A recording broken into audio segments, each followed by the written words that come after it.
gravar.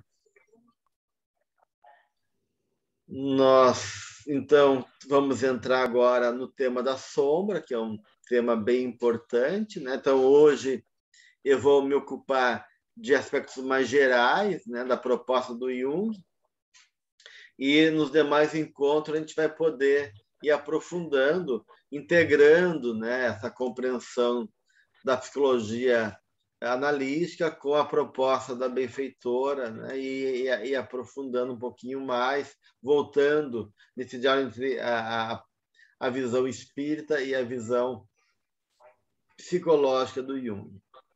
Bem, então a gente começa, né, trazendo uma frase do Jung, né, que diz que não existe luz sem sombra e que nenhuma totalidade, né, psíquica sem imperfeição. Então, de uma maneira, o Jung nos remete à dimensão da nossa realidade, que pelo menos é a realidade atual.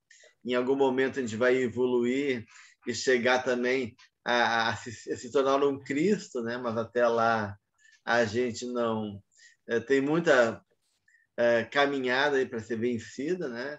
Então, o Jung vai trazer esse questionamento justamente para dizer que a questão mais importante do processo da individuação não é a questão da perfeição, que a vida não é da perfeição que a vida necessita para desabrochar, mas sim da plenitude. Então ele faz uma diferença, né? Porque, claro, né, tem que contar com essa ideia que a individuação não é uma ideia de perfeição, mas uma ideia de integralidade do ser, né?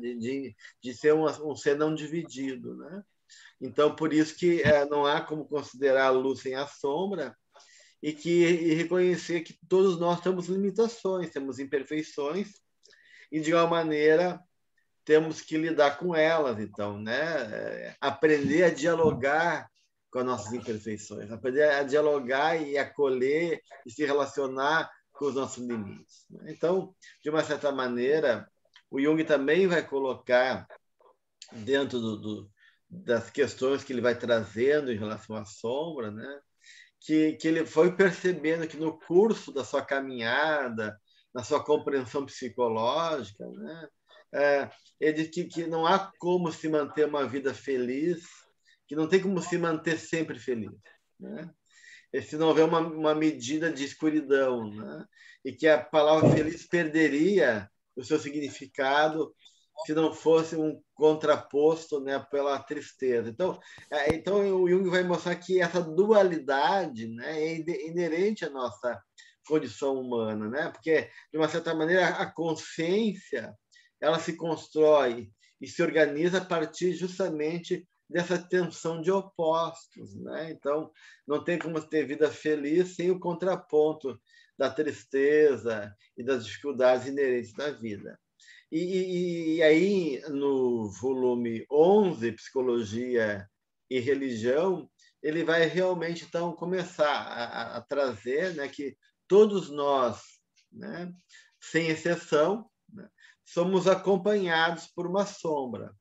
Né? Então, nós temos um aspecto da nossa realidade, né, que fica na sombra, que fica obscura, e ele diz que quanto menos ela estiver incorporada à nossa vida consciente, ou seja, quanto mais dissociada de nós, né, quanto menos nós trazemos para a consciência, mais escura, espessa ela se torna. Então, e ele faz uma ressalva também, que de uma certa maneira, as nossas tendências reprimidas, né, as tendências da sombra, se fosse totalmente más, né, a repressão até teria seu valor, não teria um maior problema. Mas, de modo geral, ele diz que a sombra é muito mais ligada a conteúdos vulgares, muito mais primitiva, inadequada, incômoda, e não uma malignidade absoluta. Né? Então, há uma tendência de a gente julgar também de maneira preconceituosa a sombra, né? Porque, geralmente, a sombra está ligada a tudo aquilo que ficou não reconhecida e não identificado pelo ego, e por não fazer parte da nossa identidade egóica, vai ficando como resíduo, como parte apartada da consciência, né? E por isso não é humanizada, não é elaborada, não é trabalhada. Então, ela contém muito mais qualidades infantis e primitivas, né?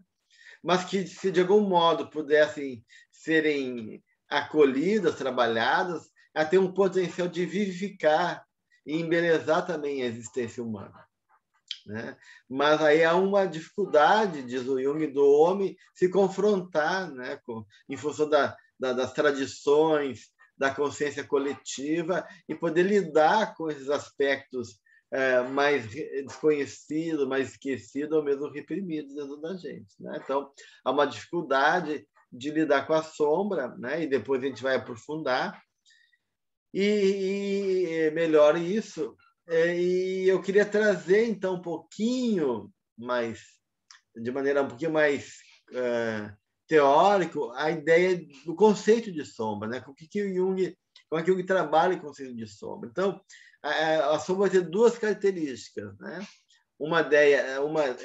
Ela pode ser vista como um conceito psicológico, né? Como um construto psicológico, sendo, então, um conceito construído pela proposta do Jung. E a gente pode ver a sombra como uma metáfora também, né? São duas formas de ver a sombra, como conceito e como metáfora, né? Então, hoje, eu quero me ocupar um pouquinho dessas duas coisas com vocês, para a gente poder compreender um pouquinho melhor. Então, como conceito, a sombra tem um sentido prático, né? Empírico e operacional. E ela representa, então, parte de um conjunto de operações, né, da nossa psique, né, e que são experimentadas por nós, né, e que pode assumir diferentes e complexos significados. Então, o próprio conceito de sombra, ele não é um conceito assim fechado, né? E unitário, né? Então ele tem várias dimensões conceituais a sombra, né? Uma das dimensões conceituais que a gente pode então compreender a sombra é como um complexo, né? Como uma parte da personalidade. Então, a sombra seria um complexo, e como um complexo, ele é uma faceta da minha natureza, uma parte da minha personalidade, que exprime o lado não aceito pela consciência e faz uma relação de compensação e regulação com o ego, com a persona. Então, por quê, né, gente? Na medida que o ego vai se formando, vamos pensar assim, o ego aqui se formando, né? Junto com o ego, vai se formando a persona, que é a extensão do ego, que é a roupagem que o ego coloca, né? A persona e o ego se formam junto. Daí, se opondo, né, ao ego, tudo aquilo que não for reconhecido pela persona, pelo ego, vai sendo deixado de lado e vai formando a sombra. Então, a sombra vai sendo construída junto com o ego. Ela vai nascendo e vai se desenvolvendo conjuntamente, na medida que ele é o material residual, o material não reconhecido, tudo aquilo que o ego não se reconhece, tudo aquilo que não passa pelo ego, que não foi aceito, ou compreendido, ou assimilado, ou mesmo ficou desconhecido pelo ego, vai, então, se organizando, né? E formando um outro eu, que é a sombra, né? Então, nesse sentido, né, a experiência da sombra é a experiência da definição de si e, de uma certa maneira, do limite que, enquanto tal, constitui a identidade de cada um de nós, de cada indivíduo. Então, a sombra me questiona, me provoca e me diz respeito aquilo que, de uma maneira, eu me reconheço enquanto identidade e que me limita enquanto condição que me pertence, e a outra realidade que faz parte de mim que eu não reconheço, mas de que maneira também me testa meus limites e me provoca algum tipo de reação, né? Então, a sombra, se a persona é o arquétipo da adaptação, como a gente viu semana passada, a sombra é o arquétipo do outro dentro de mim. Daquele outro que eu não reconheço. Daquele outro que existe dentro de mim e que eu estranho, que eu acho estranho, né? Que eu acho diferente de mim, que eu posso me assustar com esse outro, como se esse outro fosse uma parte minha por ser tão diferente da minha identidade, eu não percebo que esse outro me pertence também como uma condição minha. Então, eu tendo a negar, a não reconhecer esse outro que faz parte também do meu ser de alguma maneira, né? Então, essa ideia de complexo, né? O complexo da sombra, como essa parte da personalidade, então, não integrada à consciência e que, de uma certa maneira, vai, então, se apresentando como uma outra parte do meu ser e que tem uma relação de regulação e compensação com o ego. O papel da sombra é se opor ao ego e regular também, né? Confrontar o ego, né? Confrontar o ego, questionar o ego de uma certa maneira, né? Então, o papel da sombra também é importante, porque muitas vezes não é a sombra que está errada, às vezes é o ego que está errado. Então, de uma certa maneira, esse trabalho de compensação e de tensão entre a sombra e o ego ela é necessária, né? Para ver um processo de movimento de energia psíquica que force o ego a tomar consciência e que possa crescer também, e não se acomodar, né? Então, essa seria a dimensão da sombra como complexo. Depois, nós temos a dimensão da sombra como arquétipo, né? E aí, daí a sombra seria uma parte, uma dimensão do inconsciente coletivo. Tá? Porque o complexo está ligado ao inconsciente pessoal. O arquétipo é ligado ao inconsciente. Então, a sombra como um arquétipo seria, então, uma dimensão do inconsciente coletivo que fomenta, né? Que é geradora do nosso imaginário humano. Que ela é um substrato psíquico coletivo, né? Que diz respeito a uma realidade, né? da humanidade e que, de certa forma, faz parte, então, daquilo que, do ponto de vista coletivo, eles chamam da negatividade ética, ou seja, a noção do mal. Aí o arquétipo da sombra representa a ideia da malignidade, do mal radical, né? E tudo que é sentido, vivido, imaginado e experienciado como se fosse esse mal radical. Pode ser pulsões instintivas, aspectos arcaicos e indiferenciados, impulsos irracionais e destrutivos. Então, todo esse universo dessa dimensão coletiva que envolve esse campo da experiência e que nos afeta e provoca fantasias em relação ao mundo do mal, dos perigos, da ameaça, das forças destrutivas, né, que povoam a vida, o universo e o nosso mundo interno, está ligado ao arquétipo, então, da sombra. Tá bom? Então, a gente tem essas duas dimensões, né? Uma dimensão do complexo, uma dimensão arquetípica que fala do conceito de sombra. Depois, né, o conceito de sombra ele toma uma dimensão como metáfora, não só como conceito. E como metáfora, a sombra é uma imagem arquetípica, não mais um conceito. Então, como imagem, ela é veículo de emoções e conteúdos que, por ser ligado à sombra, são rejeitados. Então, a sombra é toda a imagem daquilo que é rejeitado, que não é reconhecido, que é ligado ao mundo que se opõe à consciência, né? Então, de uma certa maneira, a sombra é a metáfora de toda aquela experiência de valor que se apresenta num contexto que envolve o mundo, o submundo, o mundo noturno, que é estranho ao mundo diurno da consciência. E com essa imagem arquetípica, né, essa metáfora, né, existem vários temas que a sombra simboliza e representa, temas e questões, problemas que se referem a diferentes situações, limites da existência.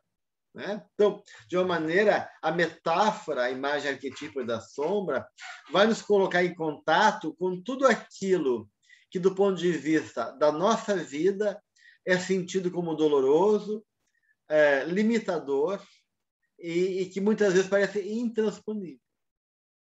Fatores existenciais que são universais para a gente, mas que, de uma certa maneira, ativam a nossa sombra, traz questões de sombra, né, na nossa vida, certo?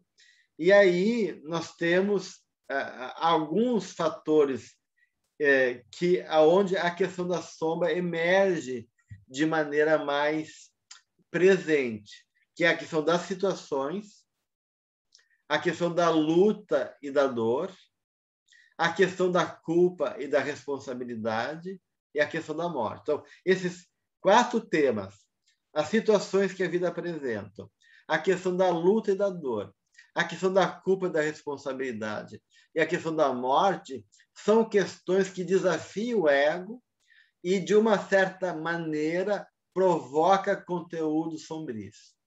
Traz à tona o tema da sombra, traz à tona as questões da sombra. Tá? E eu vou, então, trabalhar um pouquinho de cada um desses fatores hoje, certo? Então, a primeira fator arquetípico que nos aproxima da sombra, que nos contata com a sombra, é a situação. Então, o que a gente quer dizer com isso? Que nós existimos, né? Que a vida se impõe através de situações específicas que nos configuram. Que a gente não tem como mudar ou escolher, né? Que nos restringe, que nos impõe de uma certa maneira, como o corpo, por exemplo. Né? Eu sou fruto, rebento de uma árvore genealógica e de um processo genético da minha família, onde um corpo se apresentou para mim, um corpo pequeno, um corpo grande, um corpo gordo, com tendência à gordura, um corpo limitado, um corpo frágil e assim por diante, né? A questão do mundo externo, com a sua realidade, né? Que a vida às vezes não pede licença, né? Ela se apresenta com uma questão da qual a gente não pode fugir, impondo experiências na nossa vida. Então, experiências que a vida impõe, de certa maneira, e que a gente não está esperando, que a gente gostaria de não viver aquela experiência, e a vida impõe, né? Ou situações econômicas, né? E qualquer situações que fundam, determinando e limitando ao mesmo tempo as nossas possibilidades. De repente eu estava com a minha vida organizada e de repente ocorre um acidente, né? E eu perco todos os recursos que eu tinha, alguém adoece da minha família, a minha casa pega fogo, alguma coisa se apresenta de uma maneira que inesperada e que impõe de uma maneira uma situação que eu não tenho como evitar. O Santiago está colocando aqui uma questão, Santiago, quer trazer para nós? Sí, por favor. Si cabe dentro del contexto de estas 4 formas, cabría además también estudiar la sombra y la mediumnidad. Pregunto. A mediunidade seria uma questão mais específica, né? Quando a gente fala em situação, né, as várias situações da vida, né, a mediunidade pode ser uma situação que se impõe também na vida da gente, né? E como um fator que se impõe trazendo confronto, sofrimento, porque lidar com a mediunidade, uma sensibilidade extrema, e eu não queria essa mediunidade, ela veio, eu não queria, entre aspas, né, porque o ego esquece, né, muitas vezes, o compromisso que o espírito fez antes de reencarnar, né? Então, na verdade, aqui entra, né, Santiago, todas as situações da vida que se impõem constrangendo a consciência, né? A sombra que seria o desenho oculta da fachada de nossa liberdade incondicionada. A gente pensa que pode, o ego quer ser livre, o ego quer ter autonomia, o ego quer fazer escolhas, né? Mas a situação da vida impõe uma série de constrangimento, de restrições, de necessidade, de limitações. A sombra, portanto, significa evidenciar a situação, né? Uma situação e assumi-la sobre si próprio, né? Ou seja, eu não tenho como evitar, né? De repente, eu estou casado, feliz, né? Minha esposa tá grávida, está tendo sonhos maravilhosos, e de repente ela desencarna no parto e me deixa sozinho com um filho recém-nascido, né? E aquilo que era uma experiência de gratificadora, de felicidade, se torna uma dor para mim, né? Então, de uma certa maneira, esse jogo da sombra enquanto situação justamente provoca um desafio ao ego daquela experiência que se impõe num jogo de revolta ou de aceitação. Frente a essas realidades que são determinantes para a nossa caminhada. Então, na nossa vida, em algum momento, a vida vai nos surpreender. A vida vai se atravessar com questões, vai impor experiência, vai limitar, vai criar necessidades. E isso são situações da qual vai desafiar nossa sombra. Por quê? Porque vai nos constranger. E aí a gente pode se revoltar, a gente pode se sentir fragilizado. Como é que a gente vai reagir a tudo isso? E aí que são questões, situações que realmente potencializam e fazem evidenciar a nossa sombra. Né? Porque eu vou ter que, de uma maneira, me mostrar para mim mesmo de como eu me coloco. Né? Então, de uma certa maneira, nessa questão aí da situação, vai ficar evidenciado um desafio em relação de questões minhas que eu tenho que dar conta. Meus medos, minha revolta, meu sentimento de fracasso e assim por diante. Né? E por isso que as situações são elementos que, de certa maneira, envolvem questão de sombra. Né?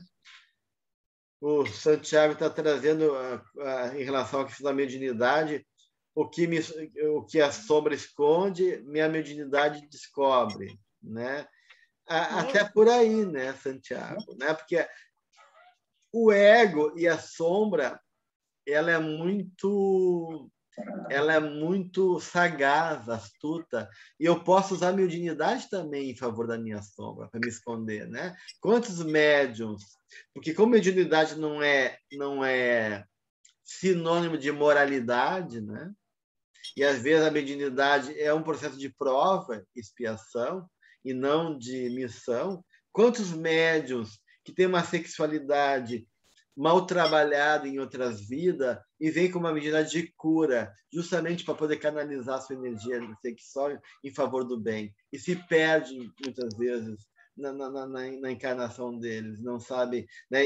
E são derrotados pelos impulsos que eles trazem dentro dele. Então, a mediunidade nos desafia, mas nem sempre ela é um veículo de luz que revela a minha sombra. Eu uso a mediunidade para fins sombrios para escamotear, para orgulho, para vaidade, para o jogo de interesse, né? E etc. Então, a sombra é muito mais uma questão do confronto e da postura que aquele desafio me apresenta. E tem esses desafios que as situações nos colocam, que vão nos confrontar mais diretamente com essa questão da sombra, né? Bem, Angélica, alguma colocação? É uma pergunta, Gelson. Quando você fala que, no caso, eu entendi assim, a sombra ela tem muita autonomia, né, no caso. E quando ela provoca muito o ego e traz a nossa parte sombria, assim, bem de uma forma mostrando para o ego o que é ruim, o que está negativo, o que tem que trabalhar em mim, isso pode contribuir para levar a uma depressão? Isso tem a ver uma coisa com a outra?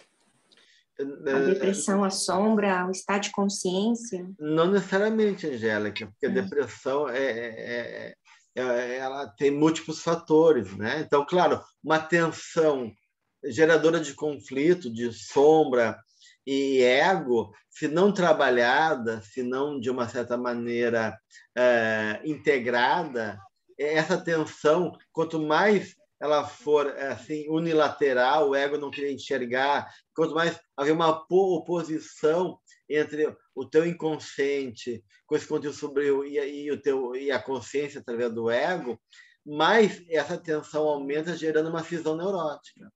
Porque essa tensão vai de uma maneira não aguentando e gera, dentro desse conflito, uma cisão neurótica. E aí, claro, esse conflito e essa força neurótica vai despertar as tendências neuróticas que eu tenho, que uma delas pode ser a depressão, mas pode ser outro traço, pode ser um traço obsessivo-compulsivo, um traço fóbico, né?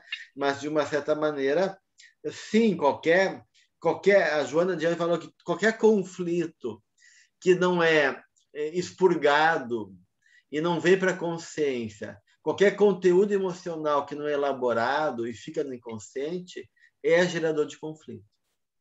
E esse gerador de conflito pode daí provocar vários tipos de patologias, vários distúrbios emocionais, não só psicológicos como somáticos, né? Como doenças físicas, né? Então, há um processo aí gerador de conflito por essa incompatibilidade, muitas vezes, entre a sombra e o ego, né? Existe algum exercício, uma técnica, não sei, que a gente pode começar a pesquisar as nossas sombras e descobrir, trabalhar nisso? A gente vai chegar lá. Existe? Devagarinho chega lá, tá bom? Ok, obrigada. Gelson, Sim, Olímpia. Gelson, boa noite a todos. Nessa tua explicação que tu acabaste de falar, que a Joana fala dessa fragmentação, é nesse momento que pode ocorrer a fragmentação da psique, como eu coloquei aqui, que está no livro Em Busca da Verdade? O que tu quer dizer com fragmentação? Tu quer dizer uma fragmentação patológica, a nível de gerar uma psicose, ou qualquer tipo de... Qualquer fragmentação? Essa palavra não é minha, é da Joana de Ângeles aqui, né, no Busca, né? E eu estou querendo entender, né? Porque para mim assim... porque toda cisão, a neurose, o ser humano é um ser dividido. A divisão é um símbolo de neurose. Tanto é que diabolos quer dizer aquele que divide, né? Então, o diabólico em mim é aquele que divide, dissocia, né? Enquanto o símbolo reintegra. Símbolos quer dizer reintegrar, reunir o que está dividido. Então, enquanto que o diabólico divide, o simbólico reintegra. Então, uma pessoa neurótica é uma pessoa dividida. Então, todo conflito ele tende à divisão, né? A uma oposição, a uma tensão, né? Então, a fragmentação, a dissociação, a desestruturação, tudo isso são processos de conflitos que vão levando a uma cisão de personalidade. Ele tem graus maiores e menores de cisão, mais sérios e menos sérios, né, Olímpia? Mas essa fragmentação fala dessa tendência ainda dessas partes nossas, que todas fazem parte do self, não serem integradas, né? Então, o complexo ele tem autonomia, cada complexo tem autonomia, a persona, a sombra, a ânima, mas a gente quer que haja um diálogo favorável, integrador, né? Em relação a esses vários aspectos, e não fique dissociado, né? Porque a gente fica dissociado, vai fragmentando, e essa parte minha não é reconhecida. E por não ser reconhecida, ela se torna daí um ser estranho dentro de mim, né? E isso gera possibilidade de conflito daí. Tá? Okay. Mas vamos adiante, né, gente? Então, o primeiro ponto é a situação. O segundo fator, como imagem da sombra, arquetípica da sombra, é o que é a questão da luta e da dor, né? Então, de certa maneira, o Jung afirma que a individuação é uma opus contra a natura, uma obra contra a natureza. Por que ele diz isso? Porque a gente não é só natureza, né? A gente é também cultura, a gente é espírito.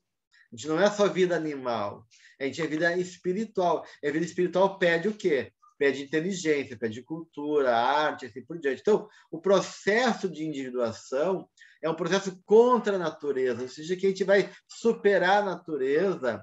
A gente não é uma ameba, né? A gente não é uma samambaia que basta molhar e ela vai crescer naturalmente. Então, o processo de individuação exige transformação, superação, e que, de uma maneira, nos situa invariavelmente na questão da luta e da dor. Então, a dor faz parte do processo evolutivo e que não tem a ver com karma necessariamente, né? Porque cachorro não tem karma e também sofre, né? Os bichinhos sofrem, né? Eles não têm karma, né? E passam fome, e passam frio, e pegam pereba, e são maltratados, né? Então, a questão da dor vai muito além do karma.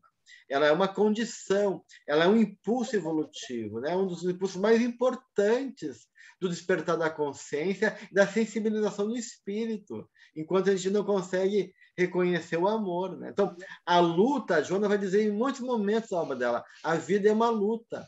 Então, a vida envolve embate, envolve confronto. Então, na existência cotidiana, nós somos exigidos a nos autoafirmar.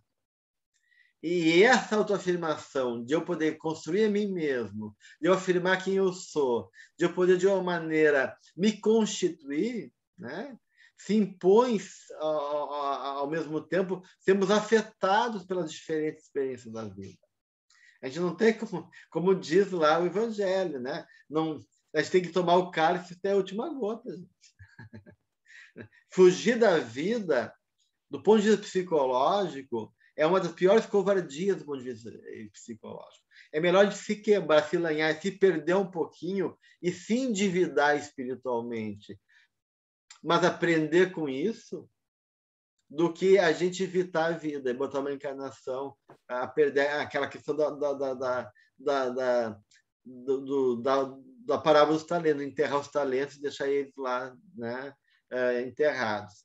Xanda, tu queria colocar alguma coisa? Não, Gelson, eu ia pedir desculpa. Aciona sem eu mexer aqui, desculpa. Tá bom, tudo bem. Então, assim, né, gente? A vida a Joana vai dizer, a vida é feita de luta e isso envolve coragem. Então, a gente existir, eu vou ser afetado pelo mundo e vou afetar o outro. Na medida que eu respiro, eu estou afetando a vida do outro.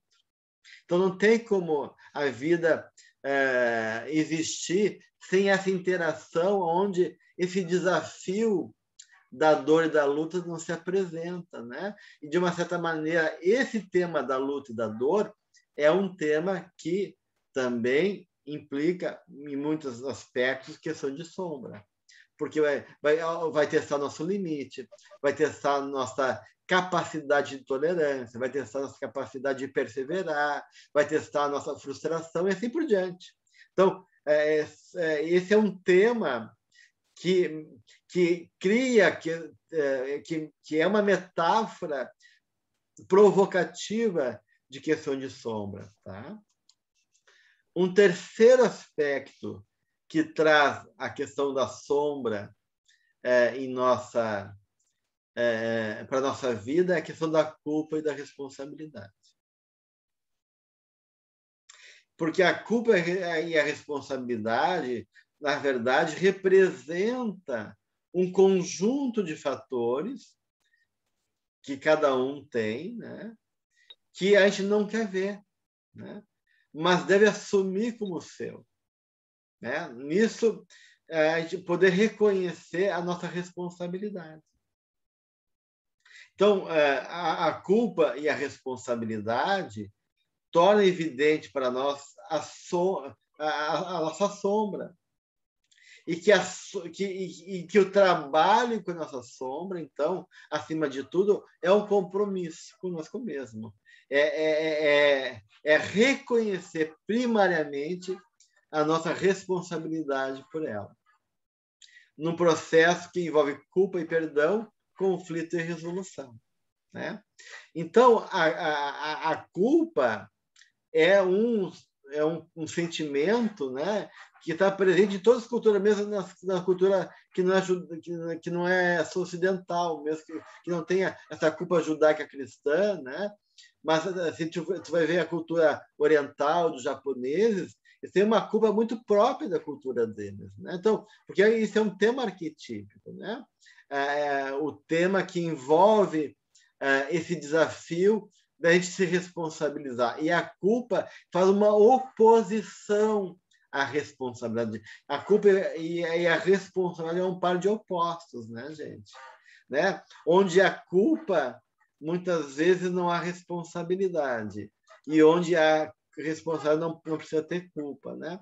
Por quê? Porque a culpa, ela tem 3 tipos de culpa. A culpa como responsabilidade, que é a única culpa positiva, né? Quando a gente reconhece que errou, então essa culpa que reconhece que errou, e eu assumo isso, né? Eu me equivoquei, eu me perdi, e eu vou olhar para isso, vou assumir minha pequenez, vou assumir o que eu fiz de errado, vou tentar consertar. Então, a culpa só é válida para ela poder trazer à tona o nosso comprometimento e responsabilidade para o nosso ato. Depois disso, ela perde valor. E aí começa a ficar uma culpa patológica. E aí tem uma culpa que como defesa, né? E aí a culpa é uma forma de infantilidade psicológica, né? O Hollis é um autor que vai trabalhar muito isso, porque na medida que eu me culpo e me impeço da vida, é uma desculpa de eu não crescer e não ser responsável, porque é mais fácil ficar me culpando e me punindo do que me enfrentar a vida e de onde dar conta do que a vida me pede. Então, muitas vezes, a culpa é uma defesa ao crescimento psicológico, né? E ela vem com uma defesa também ao medo da rejeição, ao desamor. Né? Isso é uma questão também que se apresenta na culpa, que muitas crianças, quando elas são muito criticadas, onde os pais são muito desumanos, onde ela é negligenciada, ela é rejeitada, a culpa se torna um comportamento para lidar com esse desamor. Porque a criança faz uma fantasia, né? Porque a ideia de ser rejeitada, a ideia de não ser amada é tão insuportável para o serzinho que é melhor ela fazer de conta que tem alguma coisa errada então com ela. né? Que o mundo não é tão terrível assim. Então, se ela não é amada, não é que o pai e a mãe não é bom, não é que o mundo não seja legal, é que tem alguma coisa de errada ela fez. E se ela fazer a coisa certa, ela vai ser amada. Então, ele começa a assumir que ele é o culpado pela rejeição, ele é culpado pela negligência, ele é culpado pela frieza do mundo. Então, essa culpa vem como uma defesa ao medo de lidar com a frieza do mundo e com o desamor. Então, a pessoa começa a se sentir muito responsável e se cobrar, e tem que ser perfeita, e se sentir culpada, porque ela tem medo de ser rejeitada, de ser amada. Porque se ela achar que, se ela fazer tudo direitinho, o mundo vai amar ela, vai acolher ela, ela vai poder viver nesse mundo. Então, aí a culpa se torna um mecanismo patológico de defesa para lidar com a experiência terrível de se sentir desamparado e por falta de amor. Tá? Então, e tem a culpa existencial também, né? Que é a culpa que a gente é responsável por estar nesse mundo, e responsável por tudo que envolve, né? Ou seja, animais morrem para alimentar a minha mesa, né? Isso cria efeito estufa, o meu lixo que eu produzo no mundo, e eu sou responsável não só pelo que eu faço, mas pelo que eu deixo de fazer também. Né? Então, essa culpa existencial me compromete com o meu potencial, daquilo que me cabe no mundo e da qual eu negligencio enquanto parte de mim mesmo. Então, esse é um terceiro tipo de culpa, que é a culpa existencial, tá, gente? Né? Então, de uma certa maneira, essas questões de culpa e responsabilidade, então, quando eu sou responsável, eu não preciso me culpar, porque eu aceito, porque a culpa é uma forma de não de orgulho, de não se aceitar, né? Puxa, eu sei que eu sou pequeno, que me equivoquei porque eu não sei tudo. Então, eu vou aprender, eu errei, né? Então, de uma certa maneira, a culpa é um infantilismo, mas é uma infantilidade onipotente da minha parte, né? Então, na medida que eu aceito que eu sou responsável, mas que eu aceito ao mesmo tempo que eu sou limitado, né? Que eu não sei tudo, que eu não posso tudo, eu vou poder lidar melhor com as coisas e não vou ficar precisando me culpar e me punir. Então, de uma certa forma, a culpa e a responsabilidade vai criar esse jogo realmente que envolve punição e perdão, que envolve conflito e resolução. Então, ela traz essa questão também da sombra de uma maneira muito evidente. Tá? E um quarto elemento que traz a questão da sombra é a morte, a questão da morte, a sombra como a dimensão do ser destinado à morte. Né? E com todas as fantasias geradoras emocionais que despertam a morte a gente. Os receios quanto à nossa finitude, quanto ao nosso destino, quanto à nossa finalidade. Mesmo que a gente tenha uma consciência espiritual, e eu sei que o que morre é o corpo e não sou eu, né? Mesmo assim, a experiência da morte é uma experiência arquetípica muito forte. Né? Porque envolve perda, né? A morte do outro, a finitude da minha existência corporal, o que eu fiz da minha vida, qual é o significado da minha existência, e a morte desafia tudo isso. E mais do que isso, a morte, ao mesmo tempo que é uma despedida daqui, é um momento de máximo encontro também, porque a morte me confronta com aquilo que eu sou, com a minha consciência. Porque depois que eu desencarnar, eu vou ter que me ver, me confrontar com a minha consciência. Então, a morte assusta a gente também. Não só pela finitude da existência corporal, mas o que me espera lá depois, tia? Né? O que eu vou encarar depois? Que virar a esquina, né?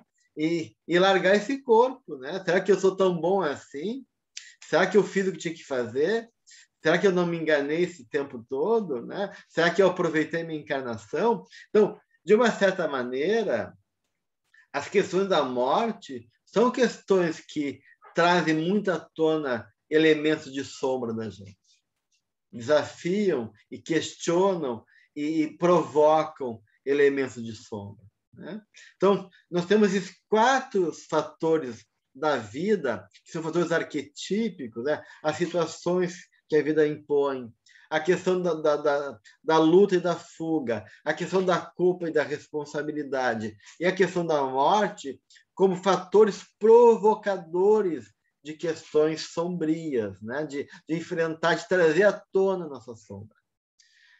Além desses fatores, tem dois fatores outros que eu queria trazer, que não são citados, mas que também trabalham muito a questão da sombra, que é a questão da paixão do Eros e a questão do poder, né?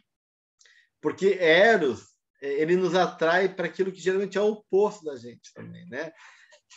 Eros é uma força de atração, é o desejo pela união, é entregar-se a Eros e permitir-se ser atraído. E a gente não é atraído só pelo que a gente quer, só por aquilo que é adequado, só pelo aquilo que a gente gosta. Mas a gente, às vezes, é atraído por aquilo que a gente quer fugir, né? Que é o que é diferente de nós. Mesmo que é radicalmente diferente. Mesmo que aquilo que, de uma certa maneira, te repugna, né? Repugna, que te dá, né, um certo asco, né? Porque Eros é um agregador. Eros é um provocador, né? Ele agrega e põe em contato coisas que são muitas vezes contraditórias. Eu vou me apaixonar justamente por aquele cara que é terrível. Eu vou ser atraído por um desejo que eu jamais acharia que eu tinha, de agressividade, de gerar violência, de roubar, ou de um impulso sexual violento. Ou seja, Eros me coloca, muitas vezes, nessa saia justa de trazer à tona um desejo que é estranho e que é, muitas vezes, difícil de lidar.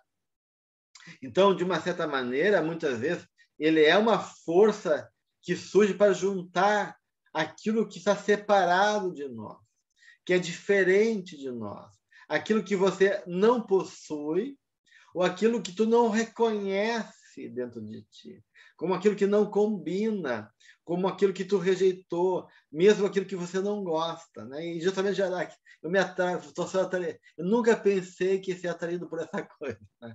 Ou por esse ser, por essa pessoa, né? De repente estou lá tomado de desejo, né?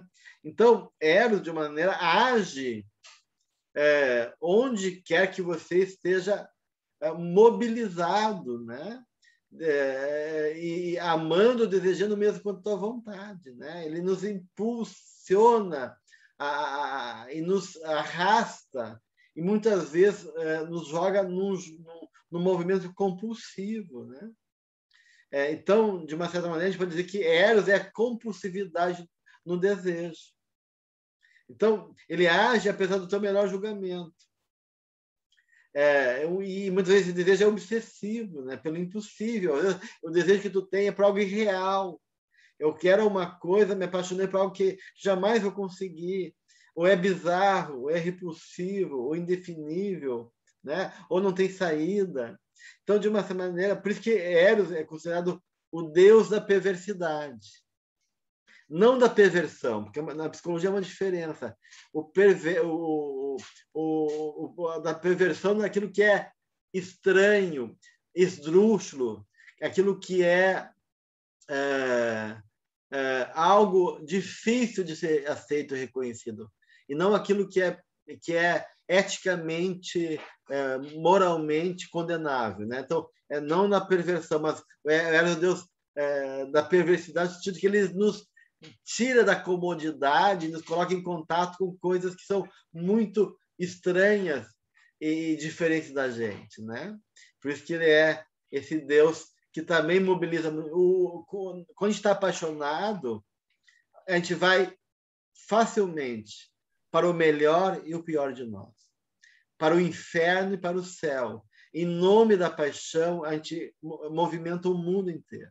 A gente faz sacrifício enorme. Em nome da paixão, a gente mata, a gente enlouquece, né? Então, Eros é uma força muito complicador e mobilizador de sombra. Xanda?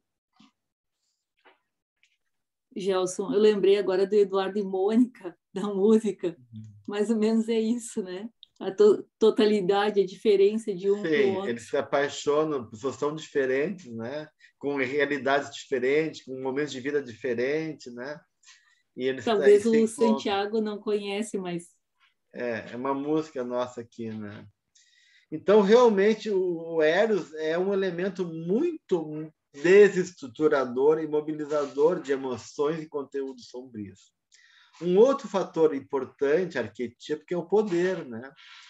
Poder vem do latim potere, que é uma disposição para agir, para fazer, para ser. Então, o poder, muitas vezes, enquanto complexo, ele subordina, né?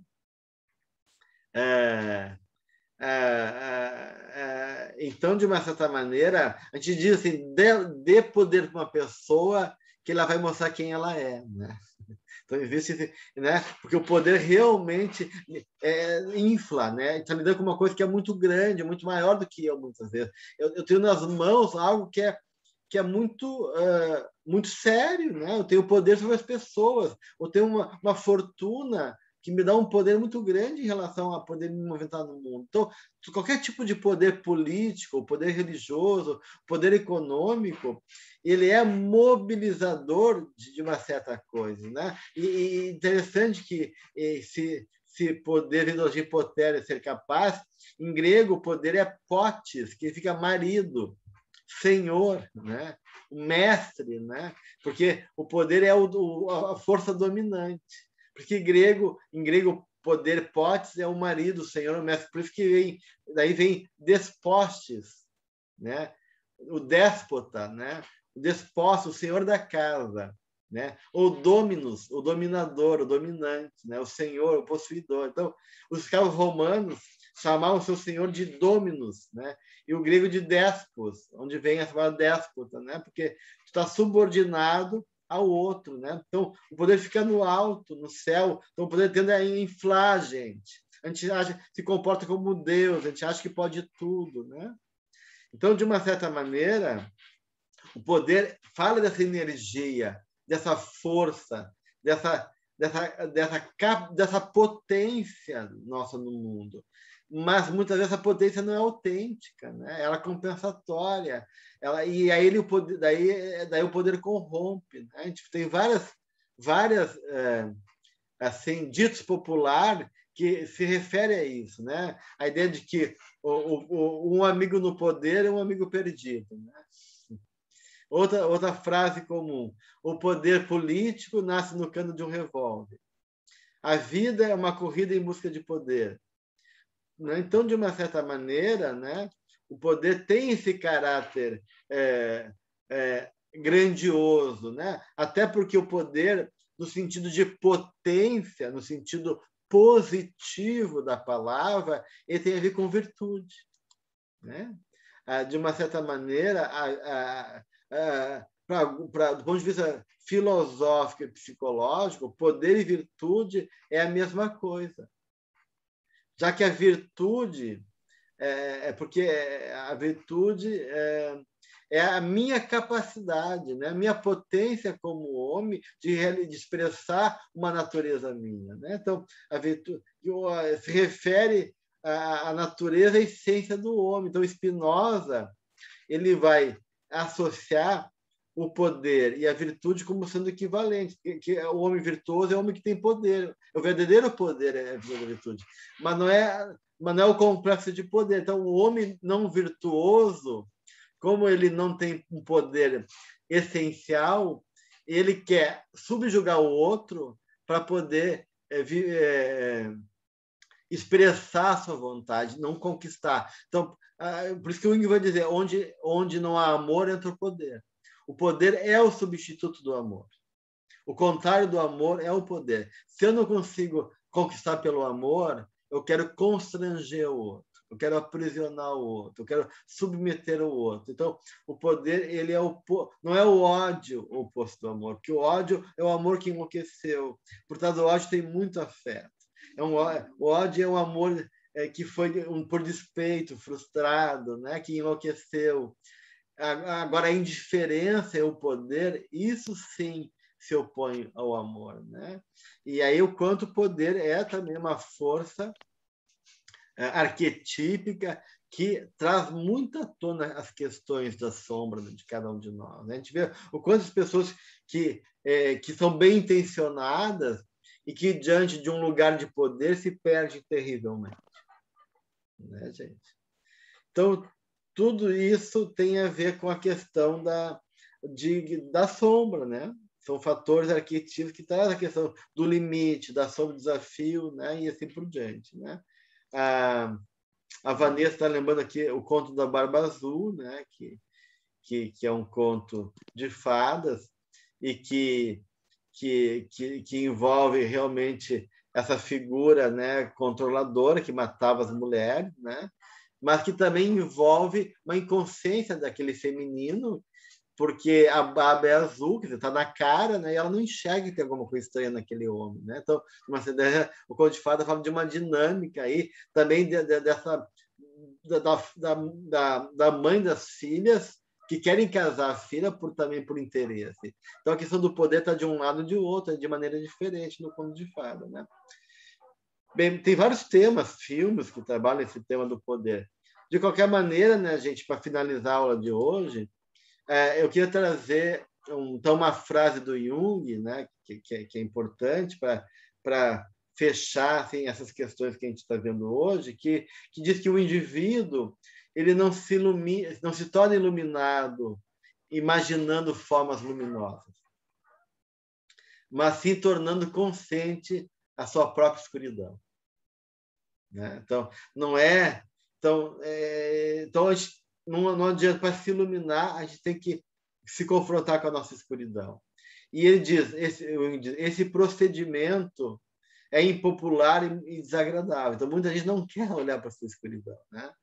Só que se tu não olhar para a tua escuridão, não tem como tu se iluminar também, porque o encontro com o self, né, é o encontro também com a sombra, necessariamente. Todo encontro com a tua essência espiritual e com o self, com o teu lado divino, de uma maneira passa necessariamente também pelo encontro com a sombra. Tá bom? Ok. Semana que vem a gente continua na sombra, a gente vai aprofundando, já vê a sombra coletiva, a sombra como funcionamento, a sombra como conteúdo, a sombra como arquétipo, como mal. A gente vai dar um tempinho aí, uma jornada boa, né? De mão dada com a sombra, tá bom?